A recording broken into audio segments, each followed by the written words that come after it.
Então, dando seguimento aí à nossa série das reuniões aí do Onco, seguindo a nossa lógica aí de escolher assuntos relevantes e artigos relevantes. Então, esse é um artigo, para mim, é um artigo meio que divisor de águas, em certa medida.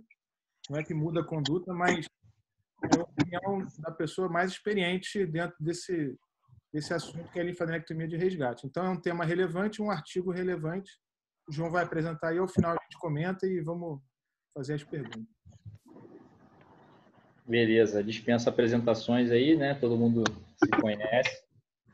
O artigo é avaliação de longo prazo dos pacientes submetidos à linfadenectomia de resgate pós recorrência linfonodal pós-prostatectomia radical.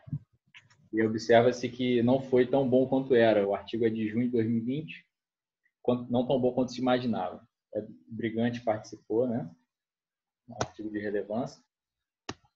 Eu vou começar o caso passando só um caso clínico brevemente. Paciente de 64 anos, submetido à prostatectomia radical, só para ilustrar. Em 2014, o histopatológico veio Gleason 6, bilateral, margens livres, PT2C. E a gente observa a evolução do PSA dele, que a princípio zerou e foi subindo gradativamente até chegar em 2,12. Ele realizou um PET-PSMA, observando hipercaptação em 3 linfonodos, 2 na cadeia ilíaca comum esquerda e um terceiro na cadeia ilíaca externa. Vamos dar sequência, só com esse caso em mente, vamos dar sequência ao artigo. Introdução do artigo cita que foram os avanços dos exames de imagem, com o PET-PSMA e, no caso, o PET-colina também, que eu não citei, mas foi muito utilizado nesse estudo, tem permitido a identificação precoce da recorrência. Os estudos demonstram o melhor prognóstico de pacientes com metástase linfonodal sobre aqueles com recorrência óssea ou visceral, e há muita controvérsia no manejo ideal desses pacientes por falta de estudos randomizados de longo prazo. A linfadenectomia de resgate foi demonstrada como uma das possibilidades de MDT, né, a terapia dirigida à metástase, e estudos de curta duração demonstram algum benefício, porém o desfecho de longo prazo ainda é pouco conhecido. Também trouxe aqui esse estudo só para rapidamente ilustrar o que se pensava há pouco tempo atrás, né, o que ainda estava em estudo, também com participação do Brigante. Um estudo com poucos pacientes, 59, e foi observada 40% que não tiveram recorrência clínica, no mínimo de 5 anos de estudo, de acompanhamento, uma mediana de 81 meses. Né? Teoricamente, um resultado positivo.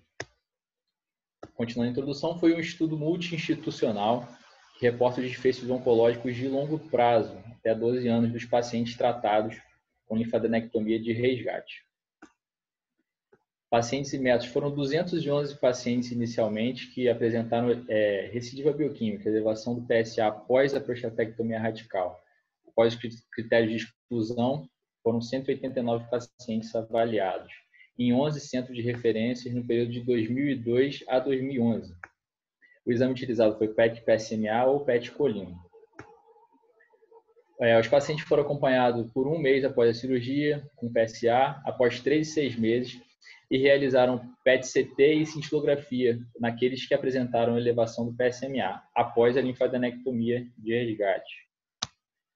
Desfecho do estudo a ser observado. Primário, mortalidade câncer específico, e os secundários, mortalidade global, recorrência clínica, que foi avaliada como imagem positiva em paciente com elevação do PSA, e recorrência bioquímica, com PSA acima de 0,2, sobrevida livre de bloqueio hormonal. Agora vamos começar a ver a avaliação dos pacientes que foram submetidos à prostatectomia radical.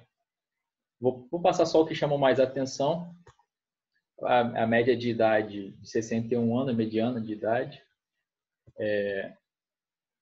O ISUP, a maioria ISUP menor ou igual a 3, a grande maioria, 62%. Foi realizada a linfadenectomia em 86% dos pacientes na cirurgia inicial. A maioria deles estágio N0, 69%. E os outros dados aí Quem quiser depois pode olhar com mais calma, né? Quem não tiver olhado ainda.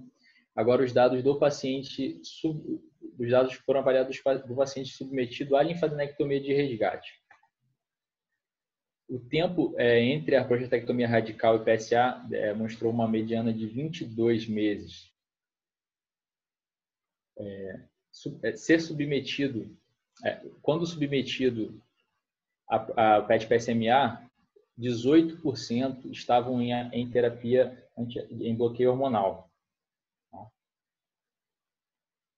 O sítio mais comum era pélvico, 60% no PET-CT, e a maioria, 48%, era apenas um sítio positivo, a PET-CT.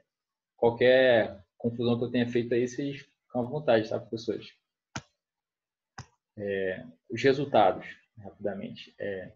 Foram 48 óbitos durante o follow-up, 45 deles por câncer de próstata, mediana de sobrevida de 87 meses. Sobrevida câncer específico em 8 anos, de 72%, em 10 anos, de 66%, em 12 anos, de 62%. Sobrevida global bem próximo da sobrevida câncer específico, 70%, 64%, 61%. Um pouquinho menos, quase a mesma coisa, né? A descrição do pós-operatório desses pacientes, característica dos pacientes no pós-operatório. O que aconteceu com esses pacientes? A maioria foi cirurgia aberta de linfadenectomia. Isso é interessante porque o estudo ele se desenvolveu até 2011 e o robô ainda não era uma coisa tão comum. Provavelmente, se fosse hoje, seria a maioria por robótica, né? Eu acredito. PSA abaixo, 63% não apresentaram queda do PSA abaixo de 0,2 após a linfadenectomia de resgate, 63%, 120 pacientes. Aqui demonstra quantos precisaram de terapia após a linfadenectomia, algum tipo de tratamento, você vê. ADT, 81 pacientes, aqui é o N absoluto, e vários outros tipos de tratamento, ADT com radioterapia, várias combinações de tratamentos associados, né, após a linfadenectomia de resgate. Quantos precisaram de ADT dentro de 6 meses, né? Um período curto. 61% precisaram de ADT. E a radioterapia, 88% não precisaram. 12% precisaram foram submetidos à radioterapia. A gente vê que a ADT acaba sendo muito importante, muito utilizada nesses pacientes. E agora, para a gente analisar a curva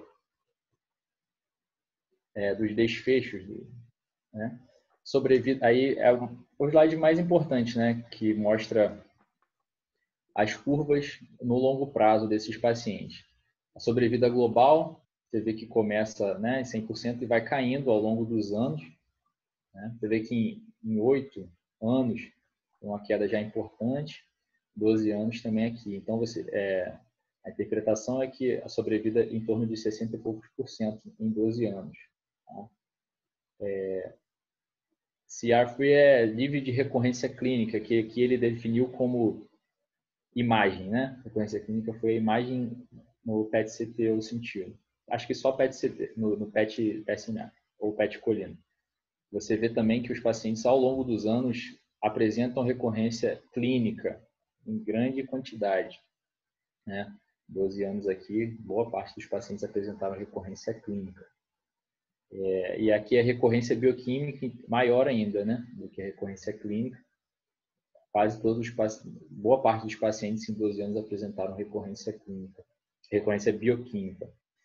E aqui o tempo livre de ADT, você observa também um declínio grande, né? Em 12 anos, a grande maioria dos pacientes precisou de ADT, o bloqueio. Foram 163 casos em números absolutos de recorrência bioquímica e 110 casos de recorrência clínica. A maioria das recorrências clínicas ocorreram nos primeiros 5 anos. Observou-se que quem passava desses 5 anos tinha uma menor chance de recorrer. E aí o desfecho primário, que seria sobrevida câncer específica. A gente observa também uma taxa aqui, ó, em 12 anos, de aproximadamente 60 e pouquinho %. E aqui a avaliação multivariada, né? Muitos dados não teve significância estatística, mas o que a gente observa aqui que a resposta ao PSA teve um efeito positivo, né? Um efeito protetor dos pacientes, com odds ratio de 0,45, e a administração de ADT também foi um fator protetor, isso dentro dos primeiros 6 meses, né? Vamos para a discussão. ADT deve ser considerada uma parte de uma MDT, desculpa, né? Terapia direcionada à metástase, como a linfadenectomia de resgate, deve ser considerada parte de uma abordagem multimodal. É importante avaliar o risco e selecionar bem os pacientes, evitando tratamento excessivo, sem que possa não trazer um benefício real e todas as complicações que a gente conhece do tratamento excessivo. Linfocele, sangramento, todas as complicações cirúrgicas, etc. As limitações do estudo. Não teve um grupo controle, só fez uma análise prospectiva. Os tratamentos que foram adicionados após a linfadenectomia ficaram a critério do médico assistente, não teve uma determinação do que ser feito. No período estudado também, o PET-PSMA era pouco disponível em comparação com o PET-colina, que o PET-PSMA é superior. Em contraste com os achados anteriores, que reportavam desfechos favoráveis, foi observada uma alta taxa de mortalidade de câncer específica no longo prazo. A associação significante entre aumento de sobrevida com a administração do bloqueio após a linfadenectomia sugere que a maioria desses pacientes não devem ser curados apenas com cirurgia. Porque a intenção da linfadenectomia não é uma paliação como o ADT, é curar. E observou-se que não cura. No princípio, parece que não cura. Apesar da terapia dirigida à metástase ter potencial de melhorar o desfecho desses pacientes, ainda merece muitos estudos. Voltando para aquele nosso caso, foi brilhantemente operado no hospital de referência, no Rio de Janeiro. Aqui só a foto que eu consegui dessa cirurgia, só os vasos ilíacos dissecados, para a gente poder retratar aqui. Veio no laudo histopatológico, um adenocarcinoma metastático de 9 de 25 linfonodos isolados. Hoje o PSA dele é de 1,32. E aí, para a gente continuar a discussão e trazer para a nossa realidade, a gente, com base nesses estudos, a gente observa que esse paciente tem uma chance de, nos próximos 12 anos, de morrer de câncer de próstata, né? Sem analisar ponto a ponto, claro, mas observando esse estudo, teria uma chance de aproximadamente 60 e pouquinho por cento de morrer de câncer de próstata nos próximos 12 anos. E todas essas outras coisas ele se enquadra também. Recorrência bioquímica, recorrência clínica, em tudo isso esse tipo de paciente se enquadra. Para concluir, aproximadamente 2 em cada 3 pacientes apresentaram recorrência clínica, dos quais 1/3 morreu de câncer de próstata em 10 anos. Aqui são resultados muito, muito piores do que estudos prévios, como aquele que eu mostrei no início. E os resultados apontam para o benefício de uma abordagem multimodal após a linfadenectomia de resgate, incluindo a ADT. Esses dados sugerem que a ADT pode ser curativa em uma pequena proporção de pacientes que devem ser considerados de alto risco para a doença sistêmica, já no momento da linfadenectomia. E ele salienta muito essa seleção de pacientes. Era isso. Agora pode discutir um pouquinho aí. Obrigado. Beleza, João. Muito bom. Muito bem apresentado. Esse é um tema, mais uma vez eu falo, é um tema muito interessante. E de antemão, assim, a gente já pode dizer que é um tema que não está esgotado, não estará e vai caminhar aí muitas discussões futuras, né? Como você falou, a linfadenectomia de resgate ela está contida dentro de um tema maior, que é a terapia direcionada à metástase. Isso a gente fazendo, colocando como se fosse uma metástase linfonodal, né? Então você tem a metástase linfonodal que vai melhor que a metástase óssea, vai melhor que a metástase visceral. Então a terapia direcionada à metástase, a gente tem a linfadenectomia de resgate e tem o SBRT nas lesões ósseas, né? E os estudos também que foram falados aí pelo Daibes na última reunião. A linfadenectomia, ela inexistia esse tópico até pouco tempo atrás, né? Por quê? Porque antes a gente não tinha o PET, né? Esse estudo aí são 189 pacientes, é um estudo observacional, prospectivo, relevante porque é o maior N, né? Relevante porque o Brigante é a pessoa que mais escreve sobre linfadenectomia no mundo, então ele tem diversos artigos publicados. A linfadenectomia, ela não era um assunto que não tinha o PET. E muito menos o PET-PSMA. Nesse estudo mesmo, se eu não me engano, eram 10 pacientes, não era, que fizeram PET-PSMA. 180, o resto era PET-colina. No primeiro momento, o Aloysio, quando ele 6 pacientes. 6 de 189 fizeram PET-PSMA. O Aloysio, quando comentou aquele artigo meta-análise, né, revisão sistemática, ele mostrou um monte de artigo de terapia direcionada à metástase que incluía algumas linfadenectomias e a imensa maioria eram estudos retrospectivos, pequenas séries de casos de até 50 pacientes. Então, esse é o mais relevante, que é o maior, né?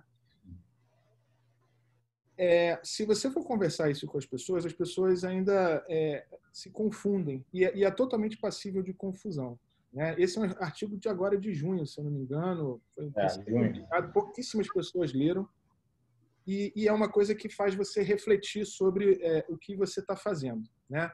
Por quê? Porque todas essas linfadenectomias realizadas, elas não levavam em consideração um follow-up longo. E esse é um artigo que tem um follow-up um pouquinho maior, de 12 anos, né?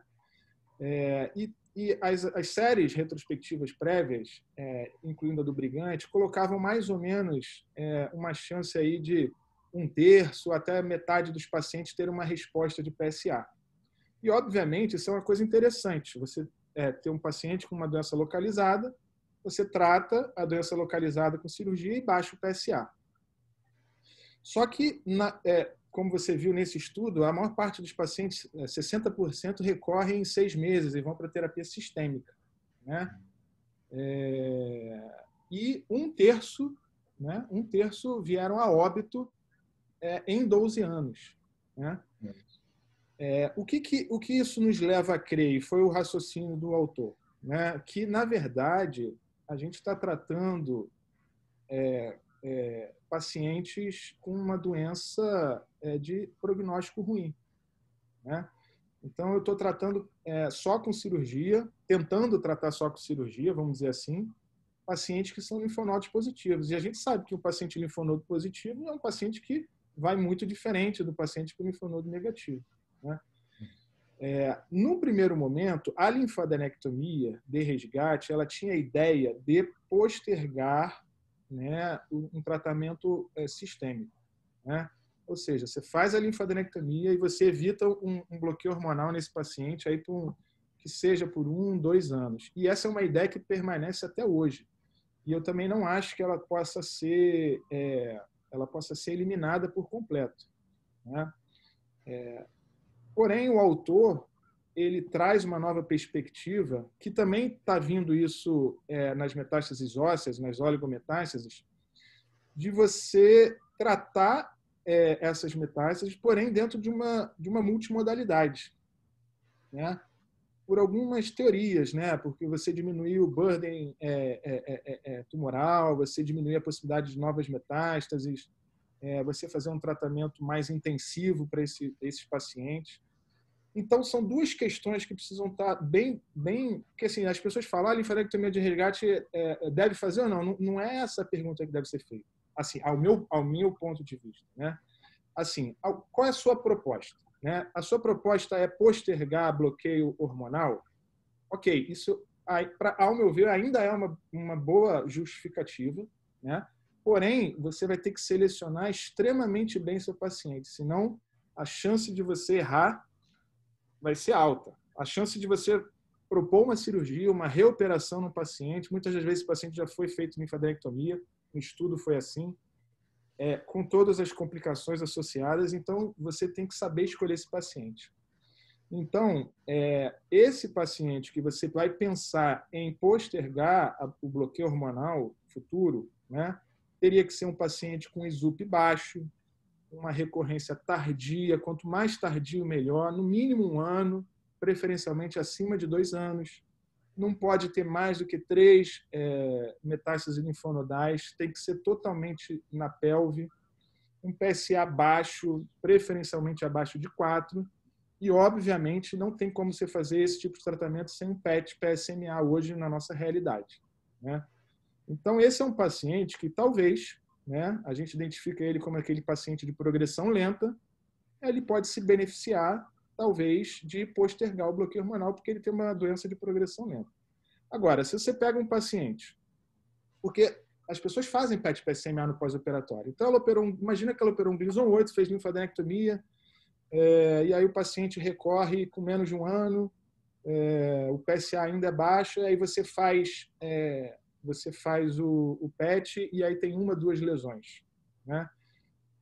Você vai propor esse paciente a possibilidade de só fazer a linfadenectomia, você muito provavelmente vai se decepcionar. Ou, se você fizer, você pode estar subtratando esse paciente, porque, na verdade, ele tem uma doença maior e você não vai entrar com a terapia sistêmica precoce e, com isso, você vai poder trazer um prejuízo de longo prazo nele em relação à sobrevida, né?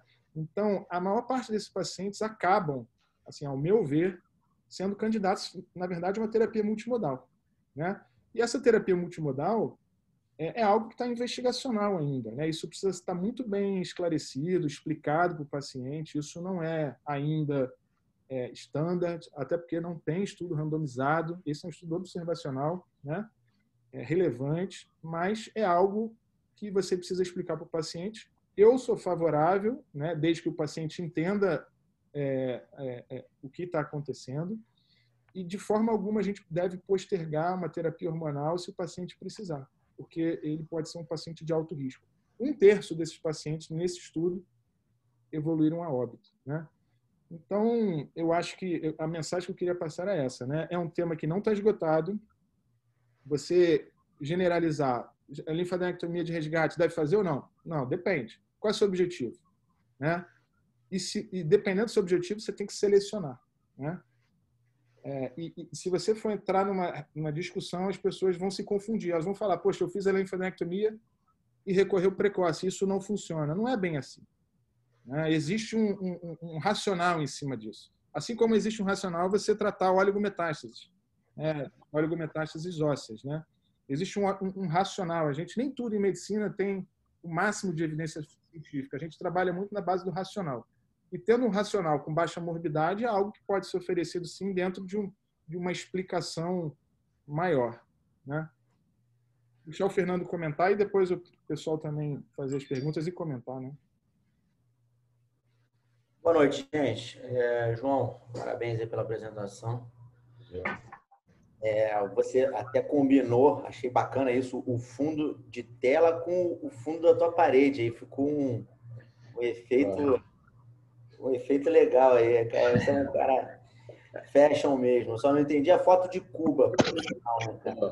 Cara, não sabia o que botar. A foto é bonita, mas Cuba, né, cara? Pô, Cuba tu pegou pesado. Você tem que ir nesse lugar, Fernando. Você que é um cara capitalista, você vai gostar. A foto é bonita, de verdade. Então, vamos lá, gente. Esse assunto é muito bacana. Eu acho muito bacana porque eu acho que ele é inesgotável se a gente começar a entrar a fundo nisso. Como o Paulo falou, está longe de ser esgotado esse assunto, até porque, primeiramente, é um trabalho bem feito, com um follow-up longo, mas em termos de tecnologia, de fato, ele não foi realizado, assim, um parâmetro maior não foi com o PET PSMA, que é o que a gente tem de mais novo para esse tipo de caso, né? Nesse diagnóstico de metástases precoces. nesse avanço aí que nós temos tido frequentemente com câncer de próstata. Primeiramente, eu vou falar só um pouquinho do Brigante. Certamente todos os residentes escutam falar do Brigante, principalmente por conta do normograma dele, né, para identificação do risco de linfonodo acometido no câncer de próstata. Mas eu acredito que ninguém deve ter lido o trabalho dele, né? Alguém leu o trabalho dele, dos residentes? Acredito que não. O trabalho dele foi publicado em 2012. Quem respondeu aí? Eu respondi que não. Ah, tá. O trabalho dele foi publicado em 2012. Foi um trabalho publicado na European Urology, veio como Platinum Priority, né, que foi um estudo do acometimento linfonodal nos pacientes com câncer de próstata, né? Se eu não me engano, eu li esse trabalho na época, mas se eu não me engano ele utilizou eu tenho que até atualizar essa leitura, mas se eu não me engano ele utilizou até cadáveres e fez uma análise de linfonodos, de grandes cadeias linfonodais do corpo. E na época, até após esse trabalho, né, ele orientava a realizar a linfadenectomia, se fosse para fazer estendida, senão não deveria fazer, né? E isso acabou propagando um pouco em alguns lugares, em outros não. A grande questão é que depois disso começou a se utilizar um pouco mais a questão de linfadenectomia estendida, mas mesmo com todo o trabalho feito, nunca, apesar de entrar no guideline como nível de evidência mais baixo, você pode oferecer, obviamente, uma linfadenectomia ao paciente. A maioria das pessoas, principalmente no Brasil, elas oferecem a linfadenectomia estendida, fazem a linfadenectomia estendida em câncer de próstata com risco mais avançado, mas o benefício nunca foi demonstrado, um benefício de sobrevida global, nem sobrevida câncer específico, né? Teve um pequeno benefício apenas em relação à PSA e um aumento do risco de complicações nesses pacientes. E foi até um dado até desse trabalho que o João demonstrou, foi até o único P significativo que ele mostrou, foi até em relação à PSA, e é mais ou menos o que acontece quando é realizada a linfadenectomia estendida. Enfim, voltando ao trabalho, o Brigante estuda muito linfonodo, então assim, ele é um cara muito importante na urologia mundial, porque isso é uma dúvida que sempre tem em todos os cânceres, e no câncer de próstata não seria diferente. Nesse trabalho, apenas 14 pacientes ficaram, digamos, curados, né? E num montante de 189, que realmente é um valor muito baixo. Mas aí a gente vai entrar em vários poréns. Primeiro porém, PET colina foi mais utilizado, né? E o PET PSMA, a gente sabe que ele tem uma especificidade maior do que o PET colina. A seleção do paciente talvez seja algo que a gente tem que aprender. Qual paciente selecionado com talvez o histopatológico prévio? Será que o paciente com um ISUP mais baixo e com um menor número de acometimento linfonodal não seria um paciente que poderia se beneficiar, né? São necessários novos trabalhos, é importante realizar novos trabalhos, né? Porque se a gente está vendo a doença, a gente quer tirar a doença. Por outro lado, tem a questão do quando a gente já tem um acometimento linfonodal, significa que já tem uma doença sistêmica. E será que cirurgia consegue tratar a doença sistêmica?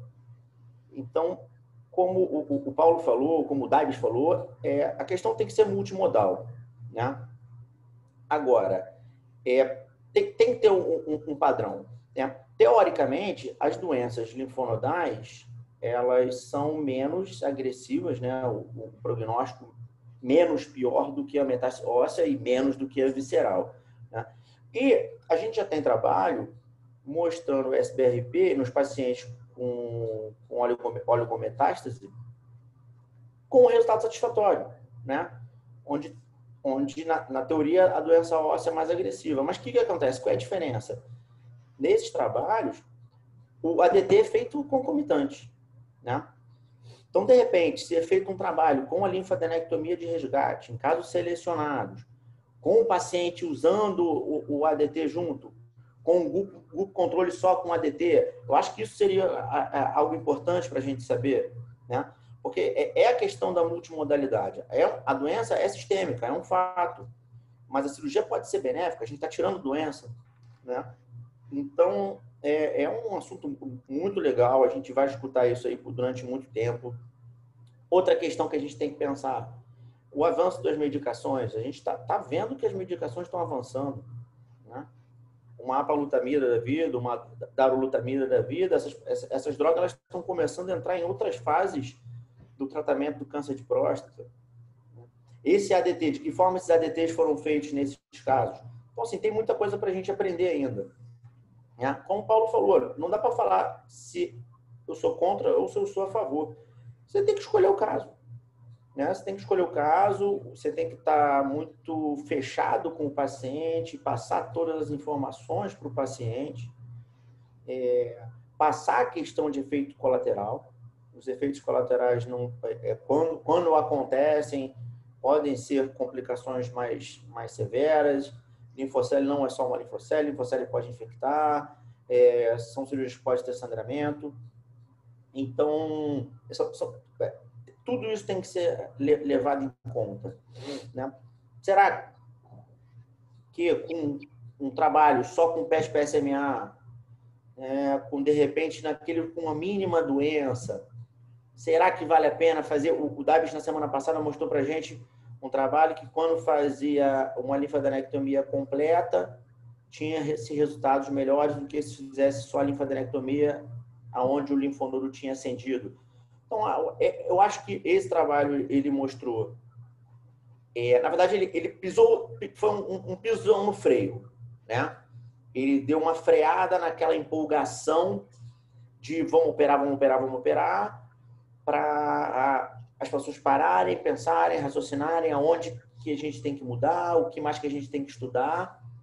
Mas, enfim, eu acho que em algum tipo de paciente é cabível uma linfadenectomia de resgate.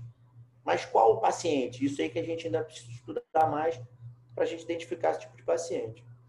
Essa é a minha opinião e eu fico aí ansioso por novos trabalhos aí, publicações dentro dessa questão aí dos linfonodos. Ô, Fernando, a gente pode passar para eles, né, o conceito que tem hoje em dia estabelecido. Isso, inclusive, é falado em plenário, né? Teoricamente, né, o candidato ideal é um paciente que tem um ISUP baixo, né, que recorre tardiamente. O ISUP baixo que eu estou falando é 6,7. Tá? A doença de alto risco não se inclui. Que recorre tardiamente, preferencialmente acima de 2 anos, pode ser acima de 1 ano. No máximo, 3 metástases linfonodais restritas à pelve, identificadas pelo PET-PSMA, com PSA menor que 4. Isso aí você vai ver em vários slides de gente que apresenta sobre o tema. Então, esse é o conceito. Quem é o candidato ideal? Fugindo isso, você vai mais à exceção à regra, né? Então, isso a gente pode memorizar dessa forma aí que vale a pena também. Perfeito, perfeito. E não foi isso que foi feito nesse trabalho, né? Esse trabalho até alto risco. Exatamente. Esse trabalho tinha vários tipos de paciente. Então, assim, a grande questão é a seleção, né? É a seleção e com o avanço da tecnologia, nossa, saber escolher melhor esse paciente. Mas, assim, eu ficaria ansioso por um trabalho onde comparasse, assim como o Stampede comparou o bloqueio com a radioterapia estereotáxica e o outro grupo só com bloqueio, né? Poderia ter a mesma coisa com a linfadenectomia de resgate. Um grupo com bloqueio associado à linfadenectomia e o outro só com bloqueio. Seria seria, acho que, assim, algo bacana a se fazer. O que você acha, João? Acho que é isso que está faltando, um grupo controle. Tanto que ele cita como limitação do estudo, né? Que não tem um controle observacional prospectivo. Acho que é isso que vai modificar, vai consolidar os conceitos. E a gente compete também com a radioterapia nesse assunto.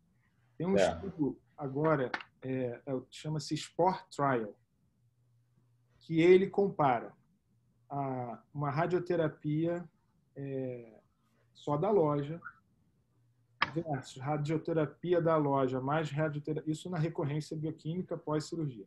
Radioterapia da loja mais a drenagem pélvica e radioterapia da loja mais drenagem pélvica mais bloqueio hormonal central.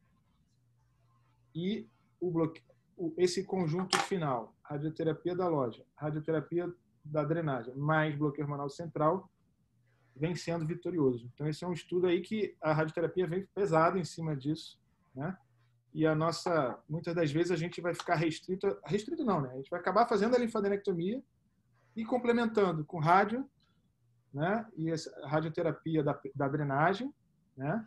A linfadenectomia sempre estendida e bilateral a gente deve fazer, nunca só o linfonodo. Esse é um outro conceito também que a gente pode gravar. Então, a linfadenectomia mais a radioterapia mais o bloqueio hormonal. Então, a gente entra dentro dessa multimodalidade, fazendo uma intensificação de tratamento. Eu acho que a gente vai se encaixar mais por aí. Paulo, esse trabalho está na fase 2 ou na 3, cara? Esse trabalho está em andamento. Ele está em andamento. Ele está em andamento. Então, estamos aguardando os resultados ainda. Mas tem alguns indicativos aí que o último grupo vai ser o superior, né? Provavelmente, né? Provavelmente vai ser mesmo. Pessoal, vamos conversar um pouquinho aí. R3.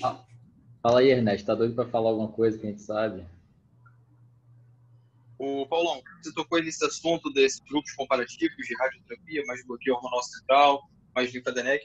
Já tem alguma coisa, acabei não pegando, mas já tem alguma coisa também relacionando essa lutamida, a palutamida, da lutamida, comparativamente com o bloqueio central, ou acrescentando no tratamento? Tem sim. Inclusive, esse estudo foi publicado agora o primeiro estudo nacional publicado lá na ASCO, né? Na plenária, o Dr. Maluf. Ele o estudo 0415, se eu não me engano, só que ele não é na recorrência, ele é no paciente com linfonodo positivo, e foi feito a apalutamida, comparando com a apalutamida mais abiraterona e abiraterona isolada, né? E foi um estudo fase 2, né? Esse é no paciente linfonodo positivo, mas assim, de início, né? Não foi na recorrência. A sua pergunta foi em relação ao quê? Usar a apalutamida junto, por exemplo, com cirurgia, mais radioterapia na recorrência, é isso? Isso, na recorrência. Associando, ver se tem algum benefício. Se posterga um pouquinho mais uma recorrência. Não, que eu saiba, não. Nesses casos, quando você faz o standard mesmo, é você fazer bloqueio hormonal convencional central, né? Não com os novos antiandrogênios, não, nesse cenário, né? Então, quando você vai fazer rádio com bloqueio na recorrência, você entra sempre com bloqueio hormonal central, né? Você pode fazer até um bloqueio periférico, né? Vai ser até o tema da nossa aula aí, dia 20. Eu vou falar sobre isso, que é o Fernando, na verdade, recorrência bioquímica, né? Aí tem um estudo lá, o RTOG 9601, que é radioterapia mais bicalutamida, que foi um estudo que fez bicalutamida 2 anos, né? Nesse caso, os novos antiandrogênios, eu não conheço nenhum estudo assim que coloque junto, mas a tendência é eles chegarem também nesse cenário, né? É bem provável, né? A UERJ está participando de um estudo, né, Fernando, que a gente estava até vendo hoje, é o Proteus, né? O estudo Proteus, que você entra com a apalutamida como neoadjuvância os pacientes de alto risco, e tem relatos de casos, inclusive, de você ter ausência na peça cirúrgica do tumor. Né? Não foi isso, Fernando? Foi isso, exatamente isso. Você faz a apalutamida do paciente de alto risco e opera esse paciente em seguida, e tem casos até de você assumir o tumor na peça cirúrgica. Né? É interessante, né? Essas drogas. É um trabalho multicêntrico que a UERJ está participando. Eles fazem 6 meses de apalutamida e, após o término do 6º mês, faz a prostatectomia radical. E esse estudo tem grupo controle com placebo também, né? Esse estudo tem grupo controle com placebo, exatamente. Ele está na fase 2 ou 3, agora não me lembro, mas ele está próximo de ser já apresentado. Como eu falei, a gente tem muitas drogas novas que estão cada uma se encaixando. Por exemplo, a abiraterona, né, que hoje em dia a gente já pode até chamar de droga antiga, quando ela foi desenvolvida, ela era no quadro do paciente já no hormônio refratário pós-químio, né? Esse foi o primeiro cenário em que a abiraterona foi enquadrada, e ela tinha um benefício de sobrevida média entre 3 e 4 meses, e ela foi mudando, né, o cenário. Aí ela passou depois para pré-químio, já no paciente hormônio refratário, e aí quando surgiu a segunda droga, que foi a enzalutamida, ela já entrou em outro cenário, e a gente tem visto aí os trabalhos com resultados muito bons. Agora tem essas publicações que estão saindo, tem essa que é com a apalutamida, tem algum trabalho em andamento com a darolutamida também, agora não me recordo em qual cenário, mas já no cenário precoce. Tem um trabalho com a própria APA, na recidiva bioquímica antes do bloqueio central. Então, a uro-oncologia, né, principalmente as medicações, estão evoluindo muito. Breno, deixa eu te fazer. Foi o Breno que perguntou, não foi naquela hora? Foi o Breno. Foi, Fio. Esses pacientes, existem situações. Você comentou se entraria com alguma nova droga, tipo um antiandrogênio. Se fosse entrar, o que mais entraria aí nesse caso é a abiraterona. A abiraterona é a mais antiga, tem mais estudo. Inclusive, dentro do Latitude, tem estudo para você fazer a abiraterona de início, junto com bloqueio hormonal, mais radioterapia na doença regional de alto risco. Então, eventualmente, né, por exemplo, esse paciente, isso eu já vi esse caso clínico real que eu já vi. Paciente de alto risco, você opera e ele recorre com PET-PSMA no reto peritônio, por exemplo, extrapélvico, né? E ele entra com bloqueio hormonal mais abiraterona e a massa linfonodal, que era maior, ela fica indetectável, até de sumir o PET-PSMA, zerar o PET-PSMA. E aí fica a pergunta, e aí, vai resgatar doente cirurgicamente? Então, são novos paradigmas, né? Porque essas medicações, às vezes, como está acontecendo no câncer de rim, elas trazem um doente metastático para um doente M0, por exemplo, ou um doente inoperável para um doente operável. Então, são novos conceitos que surgem. E a cirurgia apresenta novas possibilidades. Assim, ninguém vai ter resposta disso, obviamente, mas são situações que acontecem. Você entra com uma medicação dessa de nova geração, a abiraterona, e a doença some no PET-PSMA. E aí, você vai tirar o linfonodo, vai deixar... Enfim, são novas questões que surgem também. Curioso, por acaso hoje saiu uma matéria no jornal do Paulo Niemeyer Filho.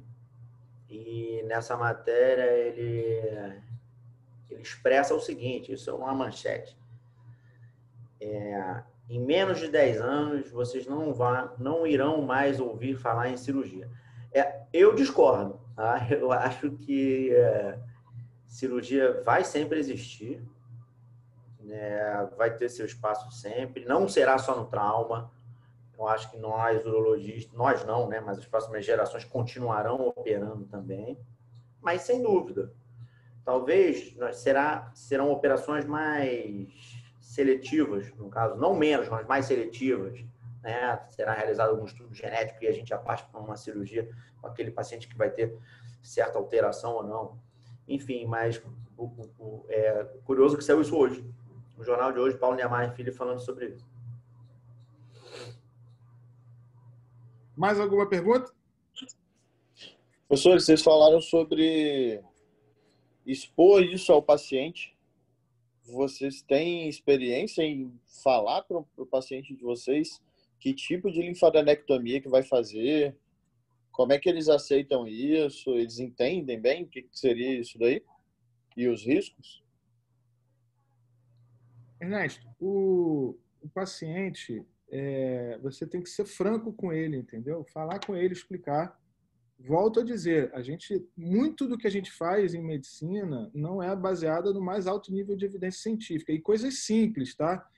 Eu diria para você, por exemplo, nefrectomia radical versus parcial. Você só tem um estudo grande mostrando uma não inferioridade da parcial, por exemplo, tá? Em relação ao câncer, né? Sobrevida a câncer específica e global. Então, muitas das coisas, né? Até a própria cirurgia robótica, né? A gente não tem nível de evidência muito alto para ser enfático na hora de você indicar uma cirurgia robótica, né? Isso não significa que você não vá fazer, né? Porque dentro da medicina existe um racional, na maior parte das vezes. Agora, você precisa ser ético, conversar, explicar e, o mais importante, adequar as expectativas do paciente, né? Adequar, você tem que mostrar para ele que ele tem uma doença de alto risco, que ele pode recorrer, que o tratamento dele é multimodal, que ele vai ser um paciente seu por muitos anos. Então, isso está tudo tranquilo. Nesse aspecto, não há nenhum impedimento, né? Então, tem que ter... É uma conversa longa, né? Não é simples de fazer, né?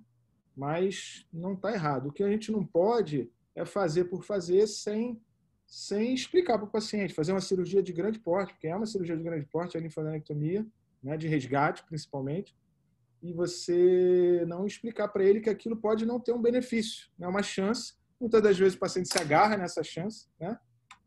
Mas ser franco com ele. Então, sendo franco, explicando tudo, tendo o paciente na mão, a melhor coisa que você tem é a relação médico-paciente, né?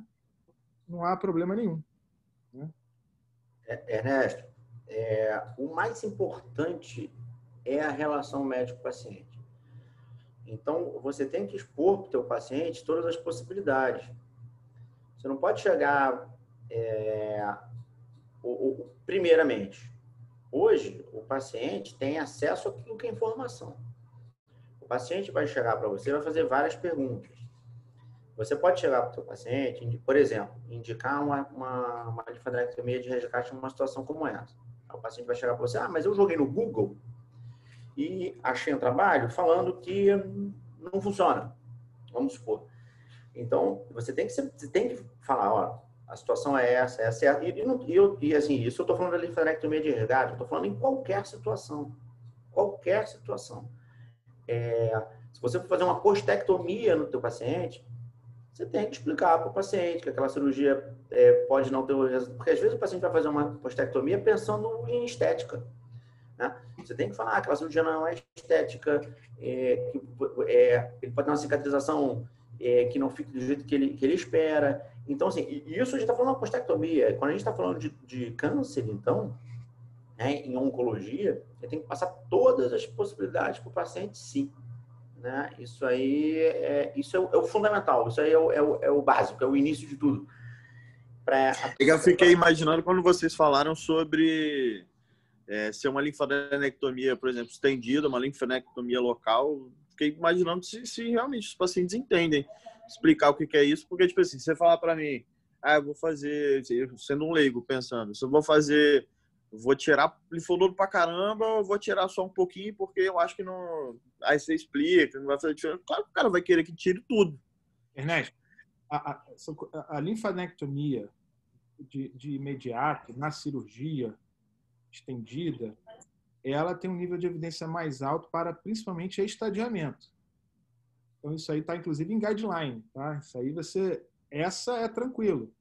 Você pode usar o guideline que coloca 5% de probabilidade, 2% no europeu, 5% no NCCN. É diferente. Tá? Você propor uma linfadenectomia, assim, de alto risco, opera a próstata mais a linfadenectomia, isso é algo que é mais consensual. Né? É uma coisa que já existe em guideline. Porque quando tem guideline é uma coisa mais totalmente aceito. Né? Pode mudar, claro. Né? Como mudou. A gente fazia linfadenectomia obturatória na nossa residência, passou a ser linfadenectomia estendida.